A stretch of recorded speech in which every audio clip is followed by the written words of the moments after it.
మీ business ఏదైనా మీ ఊర్లో promotion చేయాలంటే అది సుమన్ టీవీతోనే సాధ్యం. ఇప్పుడే సంప్రదించండి.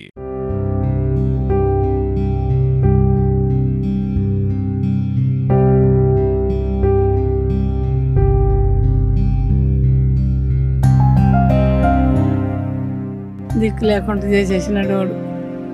ఎప్పుడన్నా ఉంటే గిడక్కొచ్చి పెడుతున్నాడు నాకు.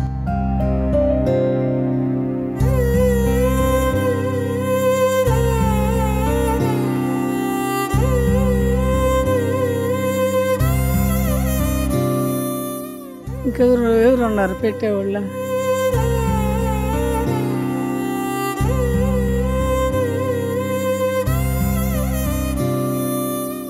ఇంకా ఇల్లు బాయా, కూడు పెట్టేవాడు బాయా.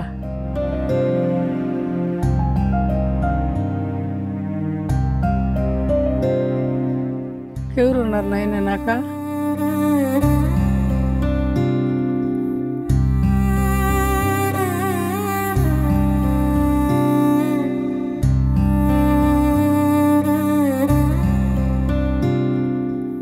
దిక్కు లేకుండా అయిపోయినా నేను.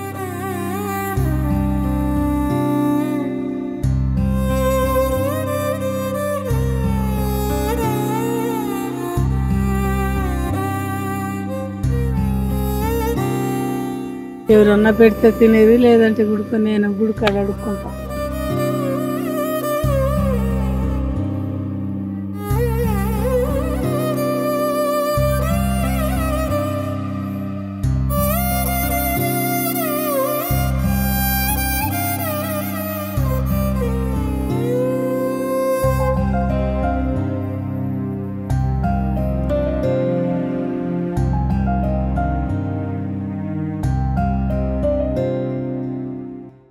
తిరుపతి అవిలాల్లో ఒక షార్ట్ సర్క్యూట్ విషాదాన్ని నింపింది.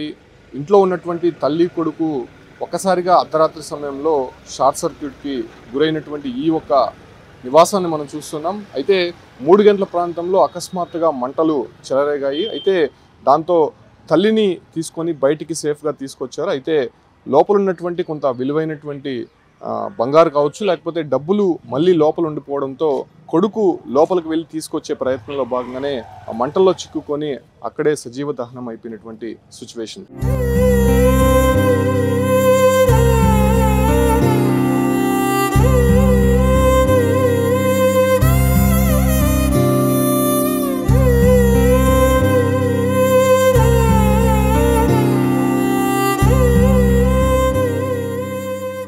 చూస్తున్నాం ఇల్లు ఏ రకంగా మారిపోయిందో.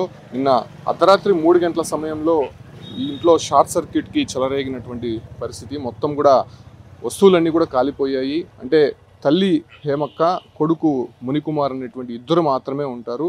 సో మునికుమారు డ్రైవర్గా పనిచేస్తున్నాడు. సో పని చేసుకొని అర్ధరాత్రి ఇంటికి వచ్చాడు. అయితే తల్లి నిద్రపోతుండగా ఆయన కూడా కొంత రెస్ట్ తీసుకునేటువంటి సందర్భంలోనే 3 గంటల ప్రాంతంలోనే ఒక్కసారిగా ఇంట్లో నుంచి షార్ట్ సర్క్యూట్ కారణంగా మంటలు చెలరేగాయి. సో అదే సమయంలోనే పక్కన ఉన్నటువంటి కొంత నీరు పోసి దాన్ని కంట్రోల్ చేసే ప్రయత్నం చేశాడు. అయినప్పటికీ పూర్తిగా కూడా మంటలు చెలరేగి దాన్ని అదుపు చేయలేనటువంటి పరిస్థితుల్లో ఉండిపోవడంతో అతను మొదటగా తల్లి హేమక్కను బయటికి సేఫ్గా తీసుకొచ్చాడు. అతను కూడా బయటకు వచ్చేసాడు.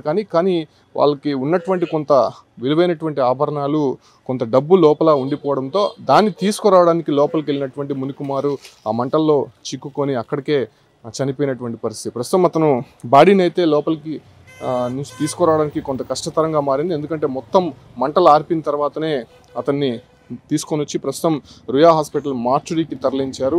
అయితే ఇక్కడ జరిగినటువంటి విషయం పైన స్థానికులు ఉన్నారు, వాళ్ళని అడిగే ప్రయత్నం చేస్తాం. గత ఎన్ని గంటలకు జరిగింది ఇది? అది ఎన్ని గంటలకు జరిగింది ఏమో మనకు తెలీదు.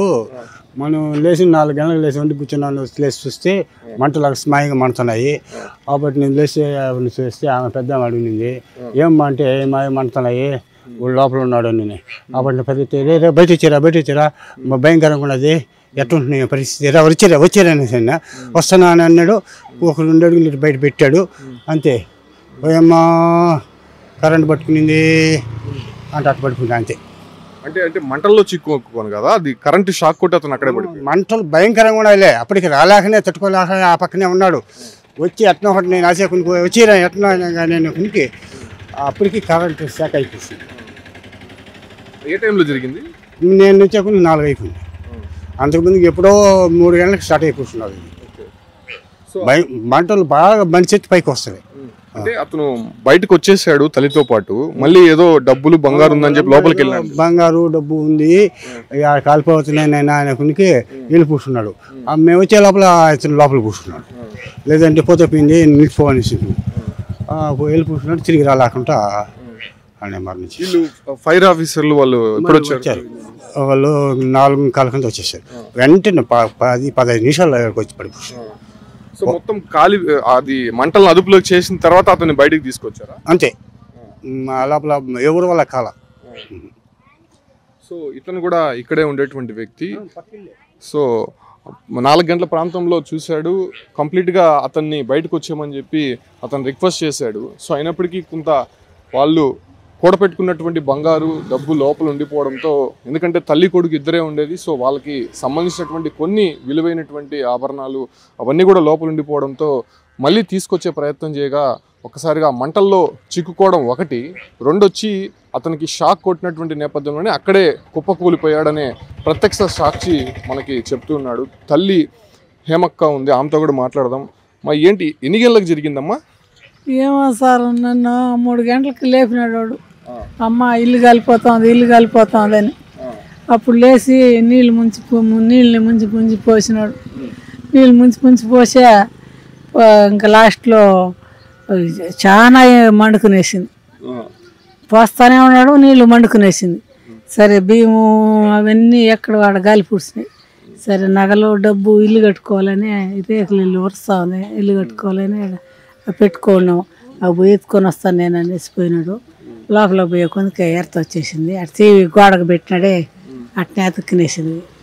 అంతే ఎర్త కొట్టేసి పూడ్చి.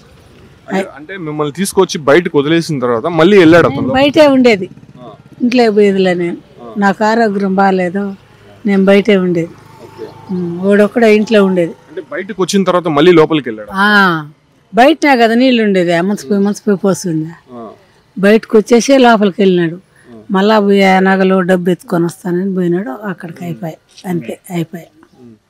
అంటే మీరు అరిచారా లోపలికి వెళ్ళిన తర్వాత? అతను ఎందుకు రాలేదు?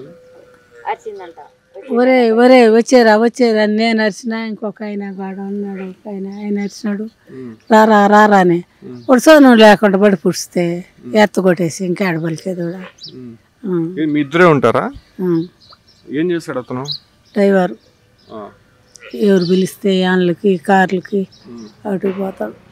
మీ ఇద్దరికి బంధువులు కానీ లేకపోతే ఆధారం ఏంటి? వీళ్ళందరూ బంధువులే, ఆధారం ఏమి లేదు మాకు. ఎవరన్నా పెడితే తినేది, లేదంటే గుడికొని నేను గుడికాడ అడుక్కుంటా.